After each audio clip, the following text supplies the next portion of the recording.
Olá pessoal, tudo bem?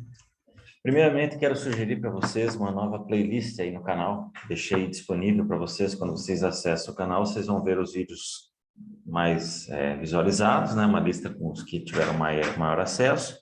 E na sequência uma playlist chamada Copas do Mundo. Afinal de contas, estamos em ano de Copa e eu pretendo fazer mais alguns vídeos sobre Copas do Mundo, mas nós já temos um material relativamente bom ali. Já são 9 vídeos completos que eu fiz sobre ora alguma edição, né, 2002 e 2014, analisando qual tenha sido o melhor jogador, a Copa de 94 e a Copa de 98, sobre alguns prismas de histórias que são contadas aqui no Brasil e também um panorama mais geral. E hoje o nosso vídeo vai tratar da Copa de 1950, que é talvez das Copas antigas a mais conhecida aqui no Brasil, né? Que há mais informações, embora essas informações sejam sempre nebulosas, sejam aquele tipo de história contada muitas vezes, então as pessoas não investigam muito. Como a exemplo da Copa de 98 também, né? Fica essa sugestão para vocês, vai aparecer ao final do vídeo, se o Brasil vendeu a Copa de 98. Mas sobre a Copa de 50, eu vou tentar aqui responder essa pergunta que dá título ao vídeo, se o Brasil merecia ganhar, merecia ter sido campeão naquela Copa, e eu vou responder isso com várias questões, várias análises, perspectivas que eu vou trazer para vocês aqui. Mas antes, então, de falar dessa ideia de merecimento relativo ao título da seleção ou não naquela Copa, eu vou trazer um pouquinho sobre essa ideia. O que a gente fala quando você pensa, né, se um fulano, piloto, um tenista, um jogador de basquete, um time de basquete, um time de futebol, uma seleção de futebol, merecia ter sido campeão naquele ano? Você vai estar falando sobre as qualidades desse time, mas você vai estar ignorando necessariamente a qualidade dos adversários, o contexto, tudo em volta, né? Ou seja, dizer que a seleção brasileira merecia o título da Copa de 50 é justo se você falar sobre aquele time. Aquele time merecia ganhar, mas quais outros mereciam? Quem ganhou não merecia? Então, quando a gente fala sobre essa ideia de merecimento no esporte, a gente está levando em conta apenas a ideia da qualidade individual, né? A qualidade específica daquele time ou atleta que nós estamos analisando. E isso é injusto para com a história, né? Se houve um outro campeão, por que houve esse outro campeão? Não havia méritos? E alguém outro time merecia ter ganhado? Poderia ter sido um outro além deste que nós estamos falando? Sim, muitas vezes a resposta é essa. Se houve um campeão, normalmente vai ser merecido, porque fez por merecer. E, além de um que você vai estar defendendo, que um que você achava que merecesse, também haverá outros. A Copa de 82 talvez seja o maior exemplo aqui no Brasil de uma equipe que praticou um futebol vistosíssimo, um futebol efetivo, sim, também, não era apenas um futebol alegre, um futebol bonito, sem resultado, mas que quando enfrentou um adversário que tinha proposta de jogo, como se virou muita moda falar, né? Que tinha uma proposta de jogo bastante oposta àquela, não soube como capitalizar diante desse adversário. Então, dizer que a seleção de 82 merecia o título da Copa de 82 é verdade, porque jogava muito bem, jogava muito bonito, fez por merecer ao longo dos últimos duas ou três temporadas anteriores, né, em amistosos, enfrentando até mesmo adversários que se fizeram presentes naquela Copa, tinha jogadores de altíssimo nível, então merecia ganhar. Mas será que a Itália não merecia ganhar?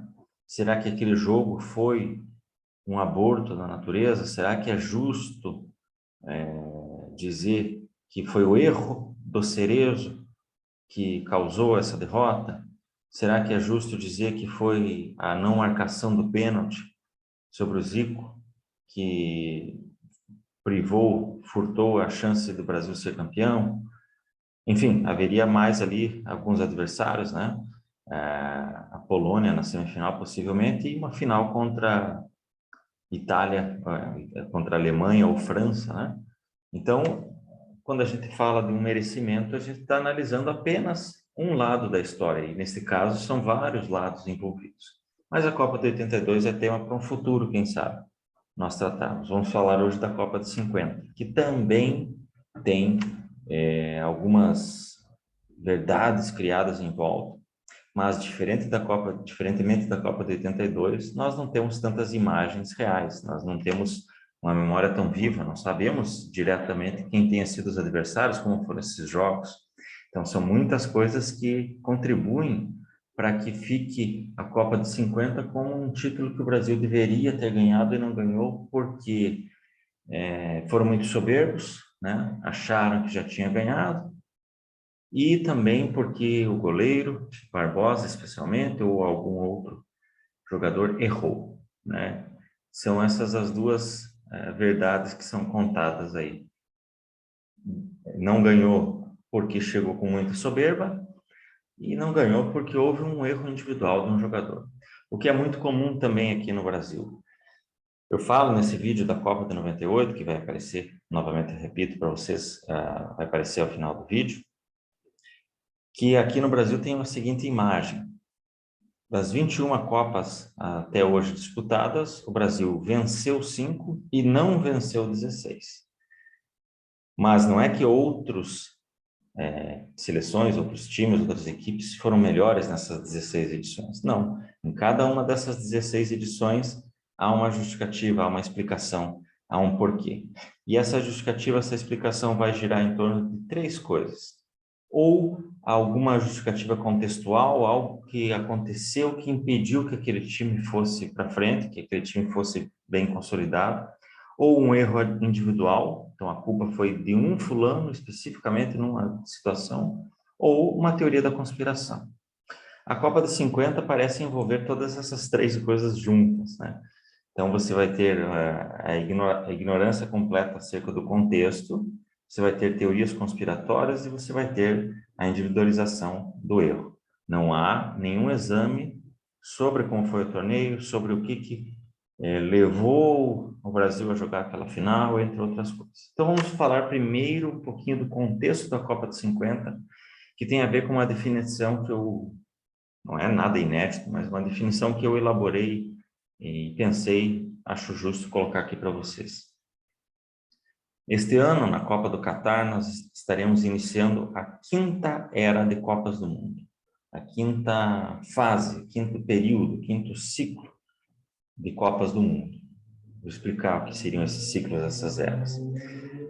As primeiras 4 Copas, 30, 34, 38, o hiato da Segunda Guerra Mundial, 42 e 46, que deveriam ter acontecido Copas do Mundo, e finalizando na Copa de 50, são a primeira era. Então, se você quiser chamar, de repente, de Idade Antiga das Copas do Mundo, pode ser assim.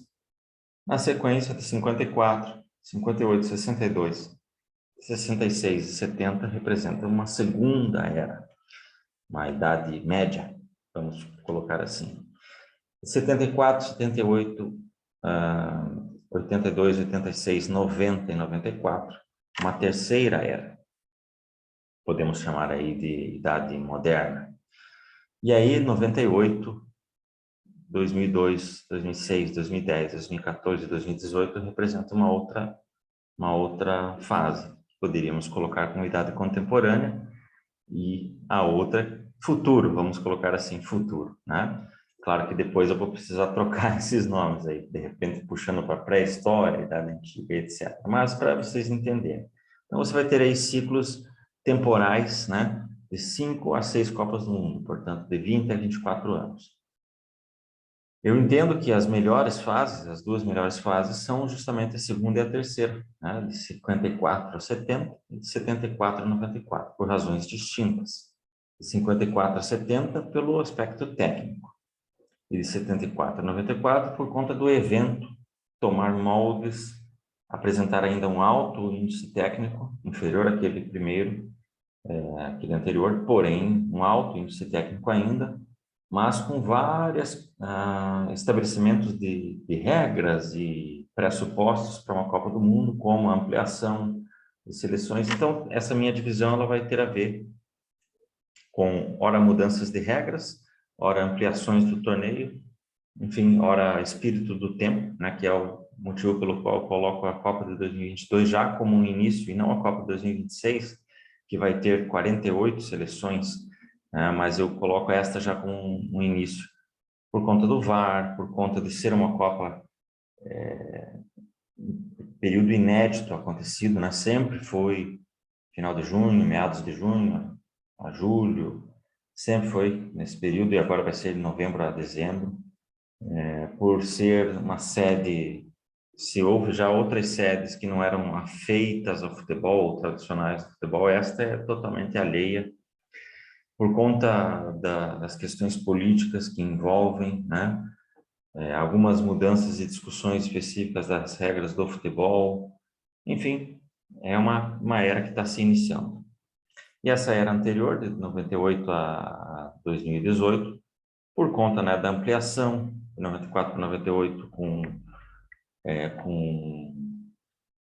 32 times, né, passando de 24 para 32, de 94 para 98. Já essas ideias das sedes, né, Japão e Coreia, por exemplo, nós tivemos o Gol de Ouro em 98 e 2002. É um tipo de futebol já muito mais padronizado, com menor diferença técnica entre as seleções melhores e as piores, mas isso não necessariamente quer dizer que as piores melhoraram, aumentaram, e sim que o futebol se padronizou, muito semelhante aos clubes. A Copa do Mundo já deixando de ser o principal torneio de futebol, tecnicamente falando, sempre vai ser o maior, mas talvez já não seja aí já há algum tempo o melhor. Uma série de questões como você ter os maiores craques do mundo jogando por seleções que não necessariamente chegam longe. Então, futebol coletivo, bem padronizado, defesa, esquema tático, entre outras coisas, já sendo mais importantes, talvez, do que o talento individual, que foi o principal fator que fez as Copas de 54 a 70 serem as melhores, possivelmente.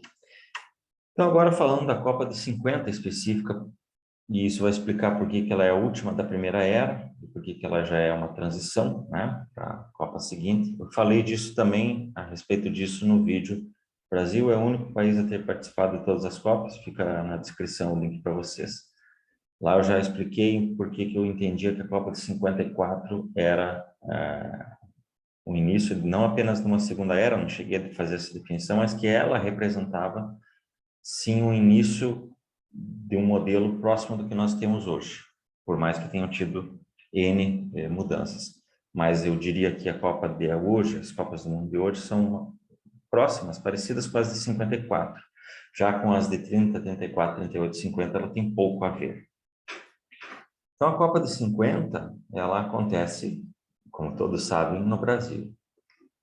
A Copa de 50, ela vem de 12 anos após a anterior. A Copa de 50, ela vem na sequência de uma Segunda Guerra Mundial, né? A Copa de 50, ela tem seleções que ainda não haviam entendido, não haviam colocado a Copa do Mundo como realmente a importância que ela passou a ter. Você tinha ali seleções declinando de convites, você tem nas próprias eliminatórias, é importante ressaltar isso, seleções que declinaram de participar, que simplesmente não jogaram eliminatórias. Então, você vai ter várias classificações automáticas para a Copa de 50. Porque dos 4 adversários que tinha, 2 deixaram de participar, aquele grupo era um grupo de 4, por exemplo, eliminatório, um grupo de 4, que vão se classificar 2 desistem, logo 2 outros estão classificados. É o que aconteceu com o Uruguai e Bolívia aqui nas eliminatórias sul-americanas. Brasil como sede, a Argentina desiste de participar, outras seleções, agora me foge quais, desistiram de participar, então classificaram-se apenas da América do Sul, Brasil, automaticamente, Uruguai, Bolívia e Paraguai, essas 4 seleções, representando a Conmebol, jogaram a Copa de 50. Todas elas praticamente classificadas de forma direta, sem precisar participar de eliminatórias. A Argentina, eu já falei também sobre isso no outro vídeo, ela desiste da participação por conta política, por conta de guerras com a FIFA, que já deveria ter realizado a Copa de 38, se não na Argentina, mas em solo sul-americano, porque havia esse acordo do Cavaleiros, né? Europa, Sul-América, seria para ser assim. Então, 30 foi no Uruguai, 34 foi na Europa e 38 seria na Argentina. Acabou sendo na França e a Argentina desistiu de participar de 38. Em 50, conta-se, a AFA tinha essa preferência de ser a sede, né? E acabaram optando pelo Brasil, a Argentina não quis participar. Mas não foi apenas a Argentina, como eu disse. A França, por exemplo, ela chega a se classificar para a Copa, ela chega a garantir a sua presença, mas não vem jogar, né? Mesmo acontecendo com a Índia, curiosidade aí, seria a primeira e única participação da Índia em todos os tempos em Copas do Mundo, justamente aqui no Brasil. Acabou desistindo. Ela também não participou de eliminatórias, porque adversários haviam desistido, ela ganhou a classificação automática e acabou não vindo. Então, nós teríamos 15 participantes, ao invés de apenas 13, como tivemos. Porém, ressaltas, para esses 13 finais, nós tivemos 26 que começaram o processo ou de eliminatória ou de classificações automáticas por razões N, né? A Itália campeã e o Brasil sede já eram classificados naturalmente. 26 que se propuseram a participar, aí vários acabaram não tendo competição entre si, classificaram-se 13, né? Somadas França e Índia. Então, nós tivemos 13 participantes, mais 15 proponentes para essa vaga, então 13 que fariam eliminatória, Brasil e Itália não precisando. E desses 13, 2 declinaram também na hora final. Para a Copa de 54, só para um número para ressaltar, você tem 45 pleiteando vaga, então há um salto significativo, só esse número já mostra a mudança, né, de pensamento. Mas além da ausência da França, a ausência da Argentina, que era uma seleção muitíssimo forte, né? Nós temos aí jogadores que são considerados alguns dos melhores da história da Argentina nesse período, no período entre guerras, né? A máquina do River Plate, por exemplo, o Di Stefano ainda era da Argentina, né? Já nesse período para 50 ele havia mudado ali a sua participação, né? Ele foi para a Colômbia, jogar na Colômbia, depois que ele se naturalizaria espanhol. Então, você tinha uma seleção fortíssima como essa. Nós tínhamos também a Alemanha, que eu ressaltei naquele outro vídeo, que estava proibida. A Alemanha era um país que estava na lata de lixo da história naquele momento, o que refletiu também esportivamente, mais ou menos como está acontecendo com a Rússia hoje, né?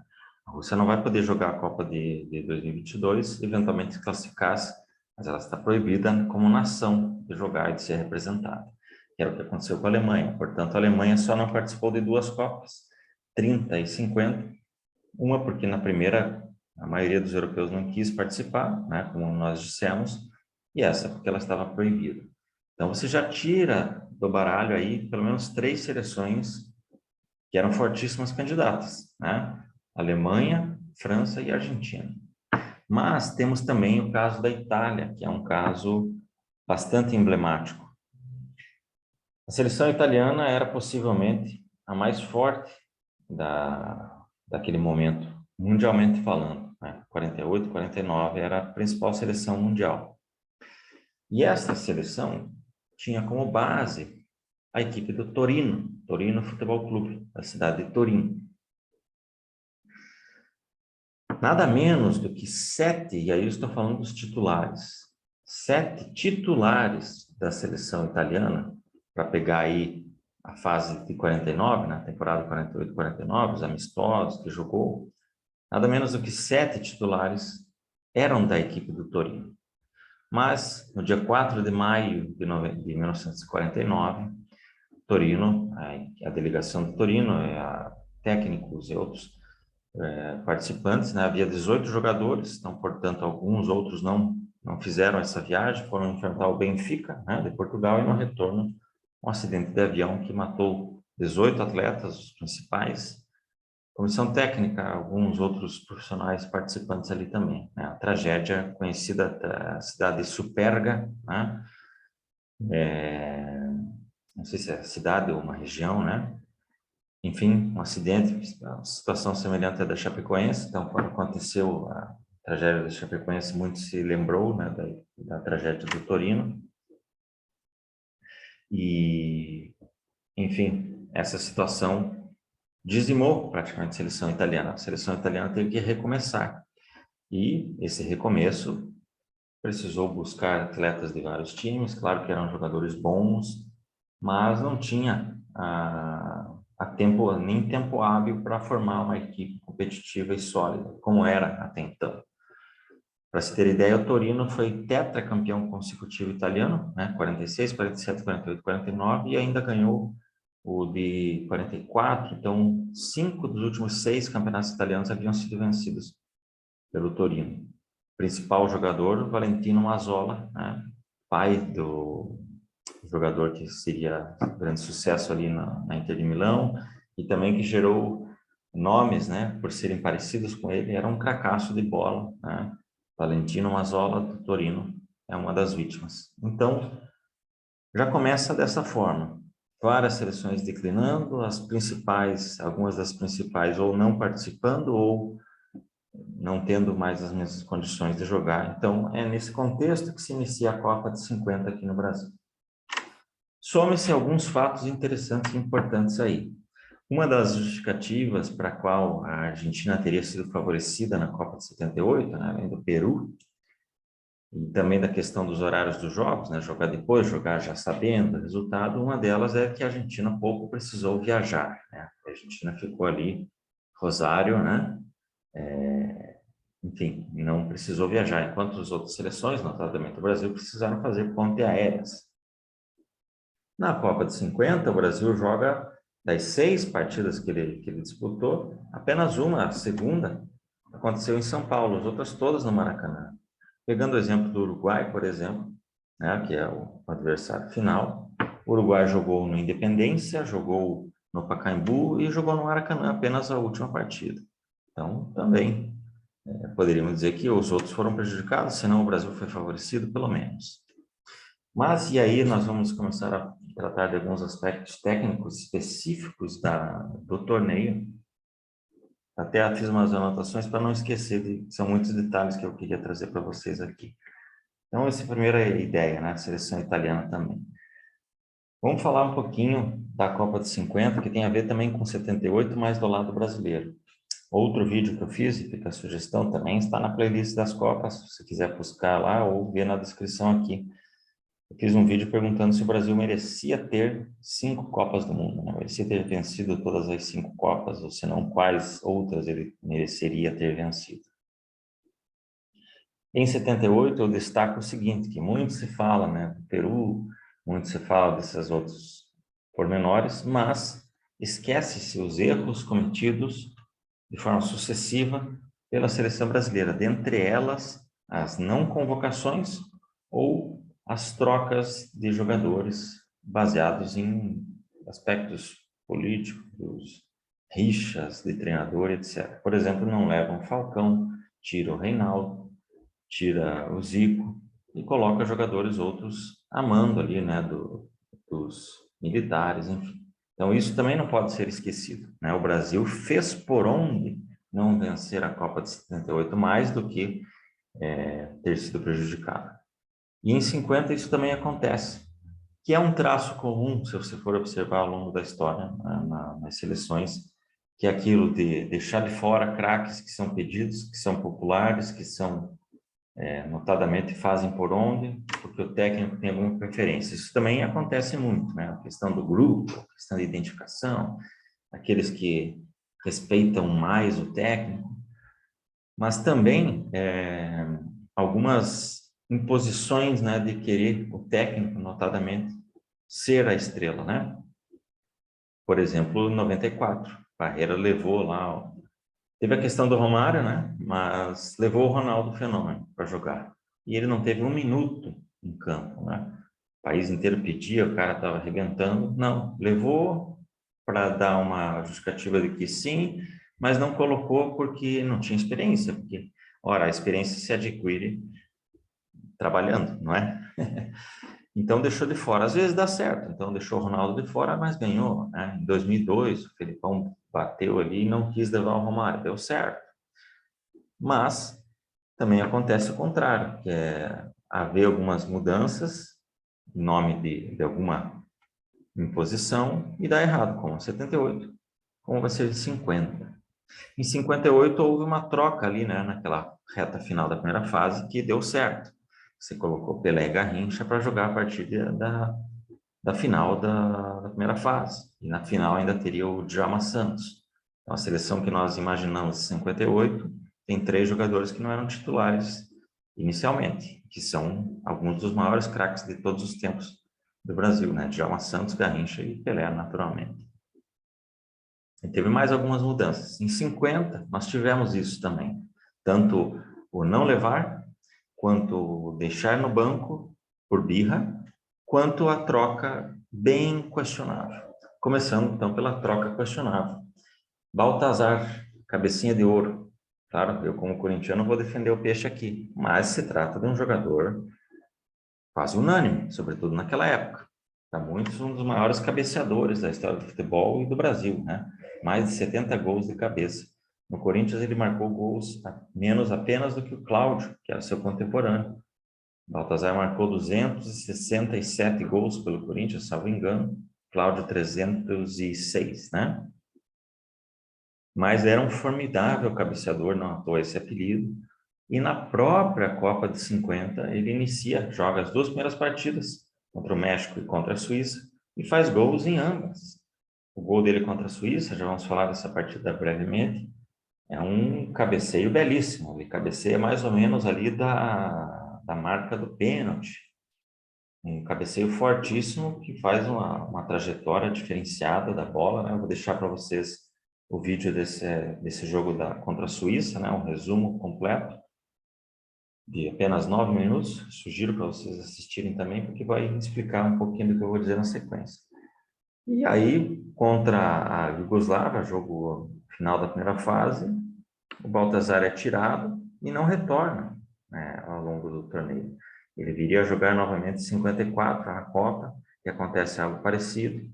E nesse período, 50 a 54, é um dos melhores períodos do Corinthians em todos os tempos, vencendo 3 campeonatos paulistas e 3 torneios de São Paulo, que era o Campeonato Brasileiro, digamos assim, da época. Não à toa inclusive, o Corinthians é manchete, campeão absoluto do Brasil, campeão brasileiro, campeão do Brasil, como queira, nesse período. E era uma máquina, né? É um dos 3 ataques, um dos 3 times que fizeram mais de 100 gols nos campeonatos paulistas. Nós lembramos muito do Palmeiras de 96, que fez 102 gols. Perfeito. Tem também o de 62, com o Pelé. 105 gols marcados. E no campeonato de 1951, o Corinthians marcou nada menos do que 103 gols. E o número de partidas é quase igual, tá? Para deixar claro isso. Foram 103 gols em 28 jogos disputados. Do Palmeiras, a saber, foram 102 em 27. Muito semelhante, portanto. Do Santos, eu não me lembro quantos jogos, mas foi nessa fase, nessa casa dos 30 jogos também. Então, era uma unanimidade nacional esse jogador. Mas qual que era o problema? A rixa São Paulo e Rio. Eu falei que foi apenas o único jogo, né, que o Brasil não disputou no Rio de Janeiro, foi lá no Pacaembu. Então, houve algumas alterações, sobretudo na defesa, do primeiro para o segundo jogos, 3 ou 4 alterações diretas ali na defesa, que, dado o fato de ter empatado, que era para ter perdido, a imprensa foi muito forte dizendo que os paulistas. Então era um tempo, pessoal, que além de todas as questões relativas à Copa do Mundo, o torneio que eu falei para vocês, que aqui no Brasil ainda engatinhava-se em muitos outros aspectos. Profissionalização do futebol tardia, domínio completo, se não total, das federações do Rio e de São Paulo, total, aliás, rixa entre elas, né? E é só posteriormente, ali a partir da Copa de 62, mas até os anos 70, as Copas dos anos 70, ainda se verificaria isso, que é apenas Rio e São Paulo, eventualmente, né, o pessoal do Sul, alguma coisinha, um ou outro de Minas, um ou outro, se muito, de clubes nordestinos participando, né? Então, esse domínio, esse pré-domínio de cariocas e paulistas, até 50, até o final da Copa de 58, mais ou menos, ainda tinha a preponderância dos oriundos do Rio de Janeiro. E a partir disso que influencia para a saída do Baltazar e de outros jogadores ali da defesa, ou retirada ou não retorno. Mas também não era só isso. Mauro Ramos de Oliveira, que viria a ser um jogador fundamental aí nas conquistas 58 e 62, né? Capitão de 62, já jogava na seleção em 50, já participava de amistosos com alguma frequência. Vamos falar de um amistoso contra o Uruguai na sequência aí. Participou desses jogos, já era possível e plausível de jogar, mas era muito jovem ainda, né? Que é mais ou menos o que aconteceu em 66, né? Aquela Copa de 66 que eu também falei. Alguns nomes fundamentais foram deixados de lado, não foram levados porque eram muito jovens e preferiu-se manter jogadores que estavam há muito tempo, e aí deu tudo que deu lá em 66. Em 50, mais ou menos isso também. Então, o Mauro foi deixado de fora. Mas, então, eu já citei o Baltazar, o Mauro. O principal caso, porém, é o do Newton Santos, enciclopédia, que era titular, né? Já em 50, ele tinha condições de jogo totais, ele disputa esses amistosos que eu vou citar contra o Uruguai, mas ele enfrentou o técnico Flávio Costa, né? Tem até uma situação da chuteira, né? Que o Flávio Costa pediu para que ele usasse chuteira mais pesada, né? Enfim, que ele achava que o defensor tinha que butinar mesmo. E o Nilton Santos já era, né? Um jogador clássico, um jogador que sabia sair jogando, sabia lançar, sabia defender sem necessariamente prejudicar, né? Ele que teria dito para o Botafogo contratar o Garrincha quando viu os treinos, etc. E ele falou que teria respondido para o Flávio Costa que ele não precisava usar a chuteira naquele jeito, porque ele não tinha raiva da bola, né? Ele gostava da bola. E aí o Flávio Costa deu de machão, pagou de machão e não pôs ele em nenhum minuto na Copa de 50. Ele foi convocado, mas não entrou nenhum minuto, né? Uma situação parecida com a do Ronaldo, no sentido de que era um craque, podia contribuir muito, mas não foi colocado. Mas a justificativa é diferente, é mais próxima daquela do Romário, né? Com o Zagallo e com o Parreira. Enfim, teria o Newton Santos depois do jogo, até da volta no Maracanã, que ele imaginava que o Brasil ia ser campeão. Muitos dizem que era ele que deveria estar marcando ali o Didia, que se ele estivesse, né, o Didia não faria aquele gol e tudo mais. Então essa é outra questão, mas o fato é que era um jogador diferenciadíssimo, deveria ter jogado desde a estreia contra o México até a final contra o Uruguai, né? E não jogou porque o técnico decidiu não fazer. Então, já por aí, por esses três jogadores, por essas três atitudes, principalmente Baltazar e Nilton Santos, de caras desse nível terem sido deixados de lado, só por isso o Brasil merecia perder, não merecia vencer, assim como em 78. Deixar o Falcão de fora, o Zico de fora, o Reinaldo de fora, merecia perder, né? Não merecia ganhar. Alguém que pretere jogadores desse nível não merece vencer, porque está prejudicando primeiramente o futebol, não está prejudicando apenas a sua seleção. Mas aí falemos um pouquinho da campanha de 50, né? Estreia contra o México 4-0. Muito bem. Vai para o segundo jogo, alterações, algumas delas necessárias tecnicamente, mas por conta dessa questão de Rio-São Paulo, a troca e o resultado não foi o suficiente. É verdade. Contra a Suíça, o Brasil empata em 2-2, conseguindo um empate já no finalzinho, mas merecia ter sido derrotado. Principalmente porque o primeiro gol do Brasil, logo no início do jogo, né, a Suíça depois vira e o Brasil empata no final, com o Baltazar, um golaço de cabeça. Esse gol foi um gol totalmente inválido, né? Com o VAR, esse gol não teria acontecido. Mas não é um lance daqueles tipo, putz, foi pênalti, mas o juiz não deu, ou bateu no braço, não viu. O jogador brasileiro vem pela ponta esquerda, ele consegue um drible e ele literalmente sai com a bola de campo. Ele sai, a bola sai totalmente. E de fora, ele já, né, de costas, portanto, virado para dentro, né, ele, na posição do gol, ele chuta, joga a bola para dentro e aí o atleta brasileiro, acho que foi o Friaça, que faz o gol, só que todos os atletas suíços ali, goleiro e os outros, já tinham parado. Quando a bola sai, eles já estavam pedindo. E aí volta e o jogador faz o gol.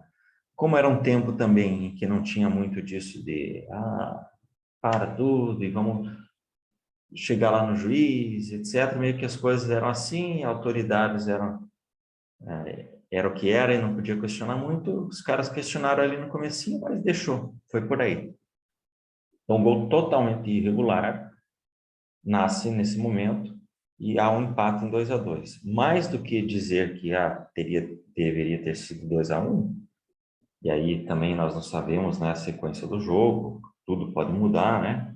Foi muito no início, mas o fato é que este empate com a Suíça deu uma situação para o Brasil enfrentar a Iugoslávia na sequência, que caso houvesse sido derrotado, teria sido muito difícil a classificação do Brasil, inclusive, porque a Iugoslávia havia vencido o primeiro e o segundo jogos contra a Suíça e contra o México, né?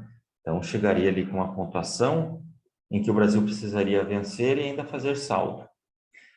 Elas por elas, o Brasil vence a Iugoslávia e vence muito bem por 3-0. Esse é o fato. Como é uma Copa meio truncada, eu disse para vocês, nós tivemos 2 grupos bem montados, com 4 seleções, mais um grupo com 3, porque porque a Índia desistiu, e o terceiro grupo teria apenas 3, com a participação da França, mas com a desistência da França, o grupo teve apenas 2 seleções, Uruguai e Bolívia. O Uruguai vence a Bolívia por 8-0. Enfim, é um passeio, né? Quase que uma continuação das eliminatórias, o que seria. E nós tivemos lá a Espanha, um grupo que tinha Inglaterra, Chile e Estados Unidos, o grupo da morte, portanto, 4 seleções boas, né? A Espanha vencendo todos os seus jogos. E do outro lado nós tínhamos ainda a Suécia, que é nesse grupo que teria a Índia. Não me lembro agora quais eram as outras 2 seleções, mas a Suécia foi muito bem, né? Suécia que em 48 havia feito uma bela Olimpíada, né? No período em que os Jogos Olímpicos a situação não era tão diferente como é hoje, né? O futebol olímpico ainda era bom, já a Copa do Mundo havia tomado a frente, mas ainda era bom, embora não fosse disputado, porque os critérios de classificação são muito diferentes, né, para a Olimpíada do que para a Copa. Mas que era uma boa seleção. E aí os vencedores desses 4 grupos fazem um quadrangular final. Então não era uma semifinal, não era nos moldes que nós temos hoje. Faz um quadrangular. E a forma que esse quadrangular foi disposto fez com que chegasse a última rodada justamente se enfrentando os 2 times de melhor classificação, Brasil e Uruguai. Então, a verdade é que o Brasil poderia ter sido campeão com uma rodada de antecedência, podendo jogar com o Uruguai de forma apenas, literalmente, para botar a faixa. E é isso que talvez coloque no imaginário de muitos a ideia de que o Brasil passeou, deitou e rolou nessa Copa do Mundo, que não é verdade, repito. 3 seleções se destacaram, além do Brasil, a Espanha e o Uruguai, como eu menciono para vocês. Mas o Brasil enfrentou a Espanha, né, e venceu de forma categórica, 6-1. Tem até aquele cântico, né? Toreada de Madrid, fui a toreada de Madrid, né? E, enfim, contagiou totalmente e era a ideia de que, porra, se a Espanha era uma baita de uma seleção, havia feito uma bela campanha, vencido todos os seus adversários na primeira fase, né? Chile, Estados Unidos e Inglaterra, né? Que muitos pensassem que provavelmente era o favorito do grupo, né? Não apenas não se classificou, como também perdeu para os Estados Unidos, né? Uma dos maiores upsets da história do esporte, porque você tinha os Estados Unidos que nada de futebol, Inglaterra que é os criadores, né? Jogaram a Olimpíada de Londres, 48 e tudo mais. Então imaginava-se que ela vencesse, mas ela acabou ganhando apenas do Chile, perdeu tanto da Espanha quanto dos Estados Unidos. E a Espanha então vinha numa boa campanha, enfrenta na primeira rodada o Uruguai, um empate, né, de 2-2, vence, perde para o Brasil e acaba perdendo para a Suécia também. Aí já não tinha mais o que fazer ali. Então, vencer a Espanha naquele contexto, e ainda tinha Telmo Zarra, né, que é um dos grandes craques aí da história da Espanha, foi durante muito tempo o maior artilheiro em um campeonato espanhol e ao longo dos espanhóis, sendo superado por Messi e Cristiano Ronaldo, mas até hoje detém, por exemplo, o recorde de gols nas Copas do Rei, Telmo Zarra, do Atlético de Bilbao. Então, porra, era um time forte, imponente. E o Brasil mete 6-1, sem contar que havia metido 7-1, né? Você veja como as coisas eram diferentes na Copa de 50. Lá o Brasil fazia 7-1. Então, já ganhou, de fato. Porém, ninguém havia notado o Uruguai, ninguém havia percebido ou dado a devida importância para a seleção uruguaia. Seleção uruguaia que tinha craques de bola. Além do Alcides Didia, tinha o Dúlio Varela, tinha Schiaffino. Então, eram jogadores de altíssimo nível, nível internacional, inclusive, respeitados pelos jogadores da seleção brasileira. Então, talvez mais do que os atletas, quem imaginava e se já ganhou, quem foi com esse espírito, não eram exatamente eles, senão a imprensa impondo, né? Depois que havia amassageado o ego do Rio de Janeiro, Guanabara, e com essas vitórias, o povo, a torcida, imaginava sim. Então, os jogadores talvez não, talvez eles tivessem muita consciência de que se tratava de uma seleção fortíssima do outro lado. Não apenas porque o Uruguai massacrou a Bolívia, claro que não é um adversário de primeira grandeza, mas havia feito um 8-0 de um rival sul-americano, venceu a Espanha e venceu a Suécia. Então chegou ali, né, um empate com a Espanha e a vitória diante da Suécia. Então chegava ali sabendo que era um adversário forte. Tem a tradição do futebol uruguaio, que já era campeão de 30, querendo ou não. Então sabia-se que ia enfrentar alguém de alto calibre. Mas mais do que isso, pessoal, Brasil e Uruguai se enfrentaram 3 vezes de forma consecutiva no mês de maio. Então, a final foi em julho, a Copa começa meados para a reta final de junho. Brasil e Uruguai haviam feito numa sequência de menos de 2 semanas 3 jogos, com 2 vitórias do Brasil e uma do Uruguai. O Uruguai venceu por 4-3, o Brasil por 3-2 e o Brasil por 1-0.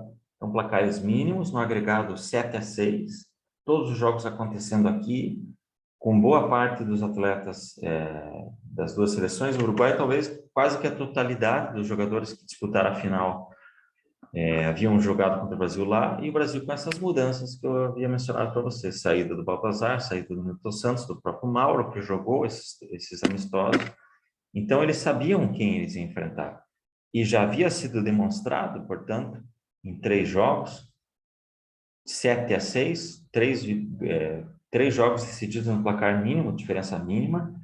Sabia-se que era um adversário de primeiro escalão e que o jogo ia ser decidido dessa forma, como acabou sendo. Então, o Brasil é derrotado por Uruguai por 2-1, Friaça abre o placar, não me lembro quem fez o segundo, ou quem fez o primeiro gol do Uruguai, e o Didia faz o quarto gol. O quarto gol dele no torneio, né, o segundo gol do Uruguai, terceiro gol da partida. O gol que você escuta, quem tiver acesso ao áudio, né, na Copa de 50, tem a gravação no rádio, você consegue escutar a celebração dos jogadores uruguaios pelo rádio.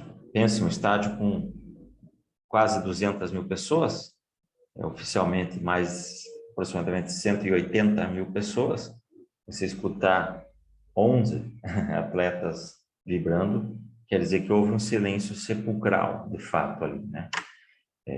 Há relatos, né, de pessoas que infartaram, crises nervosas, choros, desmaios e tudo mais, né? Já havia tido invasões, né? Quebraram as catracas e pularam. Então, foi realmente uma tragédia. Era tudo muito diferente naquele período. Tudo, né? Tudo era diferente em 1950. Foi todo criado um cenário. O Brasil praticamente só jogou ali no Maracanã, cada jogo mais público. E essa derrota. Eu falei que foi o quarto gol do Didia. De fato, ele fez gol contra a Bolívia, gol contra a Espanha, gol contra a Suécia e o gol contra o Brasil. Portanto, ele fez gol em todas as partidas. Muito se falou aqui no Brasil que o Jairzinho era o único a ter feito gols em todos os jogos, em 70. O Didi o fez em 50. E também o Fontaine o fez em 58, né? Claro que ali ele não disputou a final, não foi campeão, foi a decisão do terceiro lugar, mas ele marcou gols em todos os jogos, inclusive contra o Brasil na semifinal, na decisão do terceiro lugar posteriormente.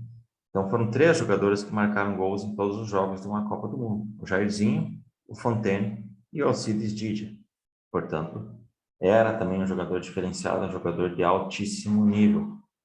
O Uruguai é merecidissimamente campeão de 50. Não apenas porque fez por onde neste jogo contra o Brasil, como porque havia feito uma campanha, como porque tinha uma identidade, como porque preservou e manteve os seus principais jogadores, não deixou certas influências externas prejudicarem o trabalho que já vinha sendo feito, porque já conhecia o Brasil, já havia demonstrado anteriormente que era um adversário à altura, se não até melhor. Dizer que o Brasil merecia o título de 50 porque foi muito triste, porque jogava muito, porque meteu 6 na Espanha, porque isso, porque aquilo, é ignorar a própria decorrência do torneio, é ignorar o adversário, o Uruguai, sobretudo, e o principal, né, em colocar no Barbosa um suposto erro, né? Ele falou quantas e quantas vezes, né, que no Brasil a pena máxima é 30 anos, mas ele pagou quase 50 anos. Tem muitíssimo a ver com racismo. Lembremos que o Barbosa era paulista, então tem a ver também com regionalismos e rivalidades. Então, o racismo é colocado aí, regionalismo, xenofobia, por quê? Xenofobia não é apenas com o estrangeiro de outro país, mas na própria politicagem, né? Uma série de coisas que são colocadas aí. Ele não cometeu um erro, ele foi na bola da forma que sempre que vai normalmente. Muitos dos que falam que ele errou se baseiam em depoimentos e não nas imagens, né? Ele tentou perfeitamente, foi no cantinho, a bola foi entre a trave e a mão dele. Então, quantos goleiros cometeram frangos, né? A gente pode dizer assim.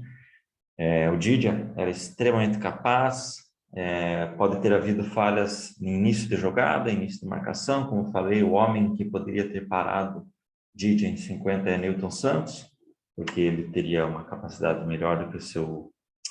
Me foge agora qual é o nome do atleta, mas começava com a letra A, não me lembro agora.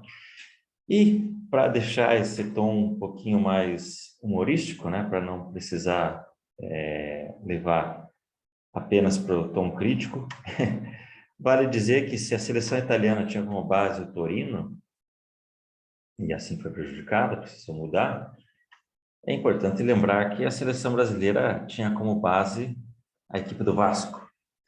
E, portanto, se o Vasco é a base do time, e esse time joga uma final, nada mais esperado que o vice-campeonato. Portanto, ficou em boas mãos o vice-campeonato, assim como o título. Brincadeiras à parte, deixo também a sugestão de um excelente artigo de doutorado de Roberta Brandalize, não sei se é de doutorado, mas fez parte, né? Em que ela analisa a região fronteiriça Brasil-Uruguai e a imagem que a Copa de 50 tem e reverberou ao longo de gerações.